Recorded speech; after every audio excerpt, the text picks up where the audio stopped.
शुक्लां ब्रह्मविचारसारपरमामाद्यां जगद्व्यापिनीं वीणापुस्तकधारिणीमभयदां जाड्यान्धकारापहां हस्ते स्फाटिकमालिकां विदधतीं पद्मासने संस्थितां वन्दे तां परमेश्वरीं भगवतीं बुद्धिप्रदां शारदां। శ్రీ మహాగణాధిపతయే నమః. శ్రీ మహాసరస్వత్యై నమః. శ్రీ గురుభ్యో నమః. పంచగ్రహ కూటమి ఈ సంవత్సరము 2026వ సంవత్సరంలో మనకు 17 ఫిబ్రవరి 2026 రోజున ఉదయం 9:06 నుండి 19 ఫిబ్రవరి 2026 మధ్యాహ్నం 3 గంటల వరకు చంద్రుడితో కూడుకున్నటువంటి పంచగ్రహ కూటమి. అంటే ఇది 2 రోజులే ఉంటుంది. ఇది అమావాస్య యుక్తంగా చంద్రుడితో ఉన్నటువంటి పంచగ్రహ కూటమి. అంటే ఈ 5 గ్రహాల లోపల సూర్యుడు, చంద్రుడు, శుక్రుడు, బుధుడు, రాహువు వీళ్ళు ఇన్వాల్వ్ అయి ఉన్నారు. అంటే చంద్రుడు, సూర్యుడు, రాహువుతో ఇన్వాల్వ్ అయి ఉన్నటువంటి ఈ పంచగ్రహ కూటమి 2 రోజులు ఉంది. ఇందులో అమావాస్య కూడాను సంభవిస్తుంది. ఇది ఒక పంచగ్రహ కూటమి. తర్వాత రెండవసారి కూడాను మనకు పంచగ్రహ కూటమి వస్తుంది. అది 23 ఫిబ్రవరి 2026 రోజున మధ్యాహ్నం 11:48 నుండి 1 మార్చి 2026 అర్ధరాత్రి 12:57 వరకు ఇక్కడ కుజుడితో కూడుకున్నటువంటి పంచగ్రహ కూటమి ఏర్పడుతుంది. అంటే ఈ పంచగ్రహ కూటమిలో చంద్రుడు లేడు. చంద్రుడిని మినహాయించి అంటే చంద్రుడు కాకుండా మిగతా గ్రహాలతో ఏర్పడేటువంటి పంచగ్రహ కూటమి అన్నమాట. ఇది ఎక్కువ రోజులు ఉంటుంది. చంద్రుడితో ఇన్వాల్వ్ అయి ఉన్నటువంటి పంచగ్రహ కూటమి 2-2.5 రోజులే ఉంటుంది. చంద్రుడు లేకుండా మిగతా గ్రహాలతో ఏర్పడినటువంటి పంచగ్రహ కూటమి కనుక ఇది ఎక్కువ రోజులు. అంటే 23 ఫిబ్రవరి నుండి మనకు 1 మార్చ్ అర్ధరాత్రి వరకు ఉంటుంది. అంటే ఇక్కడ 5 రోజులు, ఇది 1 రోజు. అంటే 6-7 రోజులు ఈ పంచగ్రహ కూటమి చంద్రుడు లేనటువంటి పంచగ్రహ కూటమి అన్నమాట. ఇది చాలా ప్రభావాన్ని చూపిస్తుంది. వ్యక్తిగత ప్రభావం కంటే కూడాను ప్రపంచవ్యాప్తంగా, దేశవ్యాప్తంగా, రాష్ట్ర వ్యాప్తంగా మనకు ప్రమాదాలు, సంఘటనలు, ఆకస్మికమైనటువంటి ఇబ్బందులు, మార్కెట్ లోపల ఉన్నటువంటి ధరలు పెరగడము, పతనం కావడము, ఇలాంటిది మనకు ఊహకు అందనటువంటి ఎన్నెన్నో విషయాలు ఈ పంచగ్రహ కూటమి సందర్భంగా జరిగేటువంటి అవకాశాలు చాలా ఉంటాయి. కాబట్టి ఇలాంటి ప్రభావము అంటే ఈ గ్రహాలతో ఏర్పడుతున్నటువంటి పంచగ్రహ కూటమి మనకు రాశి ప్రకారంగా ఎలా ఉంటుంది, అంటే వ్యక్తులకు ఎలా ఉంటుంది. అంటే ప్రపంచం అంటే మట్టి కాదు, మనుషులతో కూడుకున్నటువంటిదే ప్రపంచం. అంటే ప్రపంచవ్యాప్తంగా సామూహికంగా ఎఫెక్ట్ అనేటువంటిది ఈ గ్రహ కూటమి మూలకంగా జరుగుతుంది అనేటువంటిది శాస్త్రం చెప్పినప్పటికీ ఇందులో ఇన్వాల్వ్ అయి ఉన్నటువంటి వాళ్ళు ఎవరు? ప్రజలు. కాబట్టి ఈ ప్రజలు ఆయా రాసులలో ఉద్భవించినటువంటి వాళ్ళు కనుక ప్రధానంగా రాశి పరంగా ఈ పంచగ్రహ కూటమి యొక్క ప్రభావము ఎలా ఉంటుంది అనేటువంటి విషయాన్ని మనము తెలుసుకుందాం. వృషభ రాశి జాతకులకు అంటే వాళ్ళ జన్మించినటువంటి సమయంలో చంద్రుడు వృషభ రాశిలో ఉన్నప్పుడు పుట్టినటువంటి వాళ్లకు ఈ పంచగ్రహ కూటమి యొక్క ప్రభావము ఎలా ఉంది అనే విషయాన్ని మనం చూసినట్టయితే వృషభ రాశి వారికి ఈ పంచగ్రహ కూటమి కుంభరాశిలో సంభవిస్తుంది.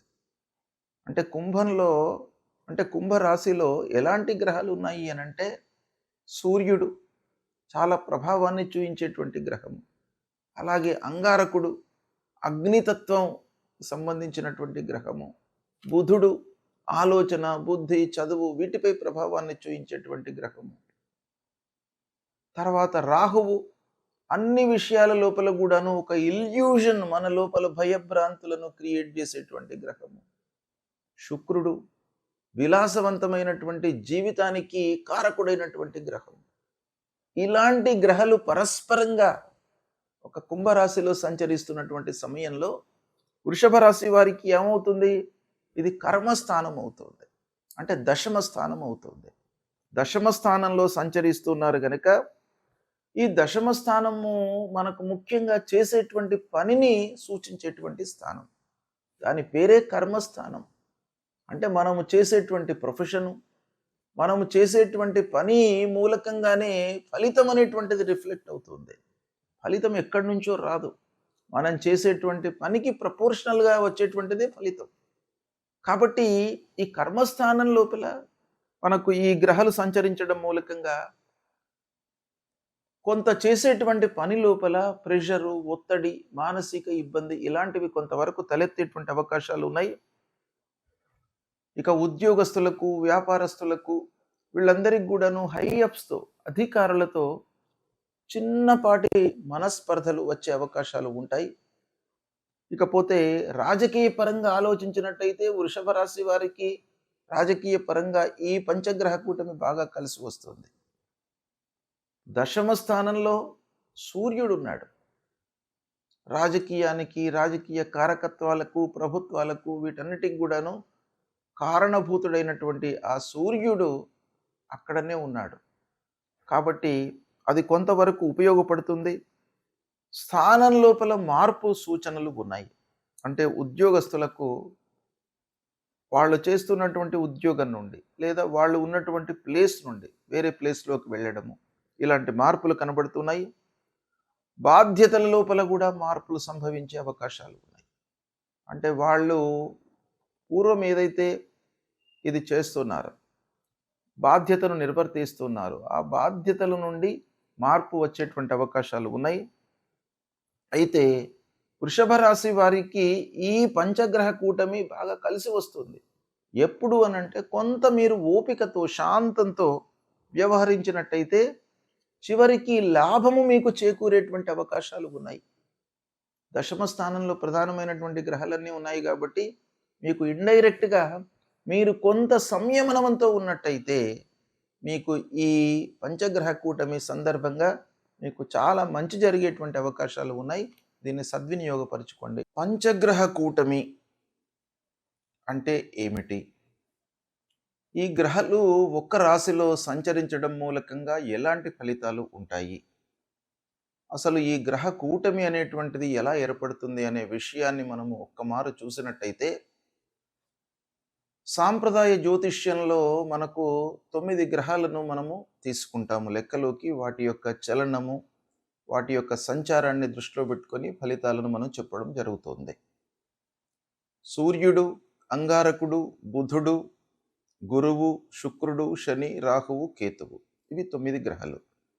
రాహు, కేతువు ఎప్పుడు కూడాను వాళ్ళు సమసప్తక స్థితి లోపల ఉంటారు. అంటే ఒకరి నుండి ఒకరు 180 డిగ్రీస్లో ఉంటారన్నమాట. అంటే రాహు, కేతువులు ఎప్పటికి కూడాను కలవడం అనేటువంటిది జరగదు. అయితే మిగతా 8 గ్రహాలు కలవడానికి అవకాశాలు ఉంటాయి. దాన్ని ఆ 8 గ్రహాలు కలిసినట్టయితే, ఒక్క రాశిలో కలిసినట్టయితే దాన్ని అష్టగ్రహ కూటమి అని అంటారు. అంటే 8 గ్రహాలు ఒక రాశిలో చేరి సంచరించడం అన్నమాట. అదేవిధంగా షష్టగ్రహ కూటమి, పంచగ్రహ కూటమి అనేటువంటిది మనకు ప్రధానంగా వీటి యొక్క ఫలితాలు ఈ గ్రహాలు కలవడము అనేటువంటిది సంభవిస్తూ ఉంటుంది. అయితే ముఖ్యంగా ఈ పంచగ్రహ కూటమి అని అంటే 5 గ్రహాలు, ఈ 9 లోపల 5 గ్రహాలు ఒక రాశిలో చేరినవి. అంటే కుంభరాశిలో ఈ 5 గ్రహాలు సూర్యుడు, అంగారకుడు, బుధుడు, శుక్రుడు, రాహువు. శని మీనరాశిలో ఉన్నాడు, కేతువు సింహరాశిలో సంచరిస్తున్నాడు. చంద్రుణ్ణి మినహాయించి మనం చూసినట్టయితే 5 గ్రహాలు కుంభరాశిలో చేరినవి. ఈ కుంభరాశిలో సంచరించడాన్ని మనం ఏమంటాం? పంచగ్రహ కూటమి అని అంటాం. ఈ పంచగ్రహ కూటమి మూలకంగా మనకు ఎలాంటి ఫలితాలు ఉండబోతున్నాయి, ఎలాంటి ఫలితాలు ఉంటాయి జనరల్గా అనే విషయాన్ని మనం చూసినట్టయితే సామూహిక కర్మ ఫలితాలను ఒక్కసారి బయటకు తీసుకువచ్చేటువంటి ఒక స్థితి ఏర్పడుతుందన్నమాట ఈ కూటమి సమాగమం మూలకంగా. అంటే గ్రహాలన్నీ కూడాను కలిసి సంచరించడం మూలకంగా సామూహికంగా కర్మలు, సామూహికంగా చేసేటువంటి పనులపై మనకు ఎక్కువ ప్రభావాన్ని చూపిస్తుంది. అంటే దీని సూక్ష్మంగా మనం చూసినట్టయితే ఇది వ్యక్తుల కంటే కూడాను ఈ గ్రహ కూటమి మూలకంగా కలిగేటువంటి ఫలితాలు ప్రపంచవ్యాప్తంగా, దేశవ్యాప్తంగా, రాష్ట్ర వ్యాప్తంగా ఎక్కువగా ప్రభావాన్ని చూపిస్తాయి.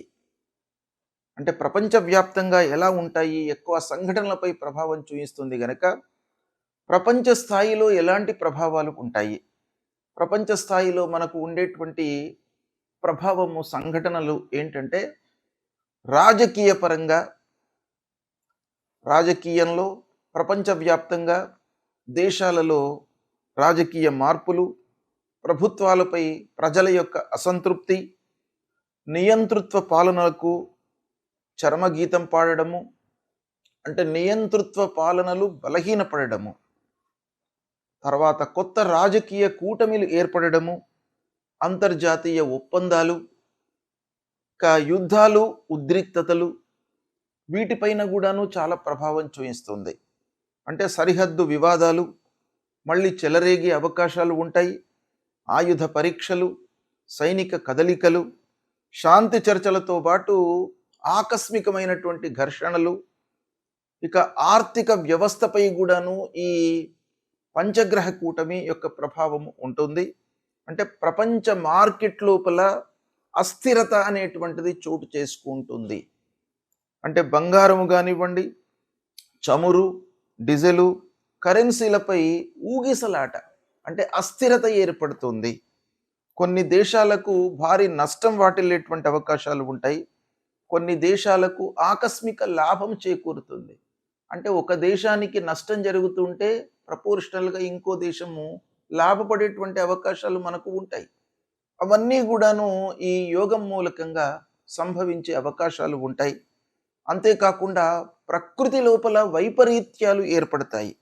అంటే భూకంపాలు, అగ్నిపర్వతాలు విస్ఫోటనం కావడము, సముద్ర తీర ప్రాంతాలలో తుఫాన్లు ఏర్పడము, వరదలు రావడము, వాతావరణంలో అతి తీవ్రమైనటువంటి మార్పులు ఏర్పడము, ఇలా ప్రపంచవ్యాప్తంగా జరిగేటువంటి అవకాశాలు ఉన్నాయి.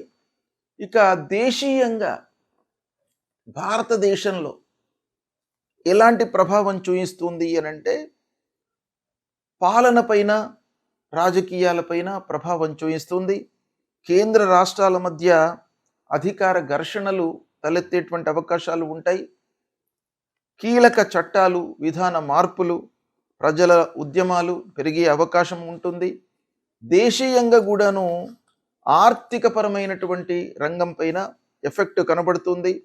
అంటే స్టాక్ మార్కెట్లు ఆకస్మిక పతనము, పునరుద్ధరణ, వ్యవసాయము, మౌలిక వసతులు, పెద్ద పెట్టుబడులపై ప్రభావము, కొత్త పన్నులు లేదా ఆర్థిక విధానాలు, భద్రతపై, రక్షణపై కూడాను ప్రభావం చూపిస్తుంది. ఇలా దేశం పైన, రాష్ట్రం పైన మనకు తీర ప్రాంతాలపైన ప్రభావం చూపిస్తుంది. రాష్ట్రానికి సంబంధించినటువంటి ఖనిజాలు, పరిశ్రమలు, వ్యవసాయం ప్రధానమైనటువంటి రాష్ట్రాలు ఏవైతే ఉన్నాయో ఆ రాష్ట్రాల లోపల వర్షపాతము అసమానతగా ఉండడము, అంటే మనకు కాలానికి అనుగుణంగా వర్షాలు పడకపోవడము, దాన్ని అసమతుల్యంగా వర్షాలు పడడము, తద్వారా పంటల ధరల లోపల మార్పు, ఇవన్నీ కూడాను ఉండే అవకాశాలు ఉంటాయి. ఇక వీటన్నికి తోడుగా ఆధ్యాత్మికంగా మనకు మార్పులు వస్తాయి. అంటే ఇన్ని కష్టాలు ఒక పక్కన వచ్చే అవకాశాలు ఉంటాయి కాబట్టి సహజంగా మానవుడి లోపల ఆధ్యాత్మికత అనేటువంటిది పెరుగుతుంది.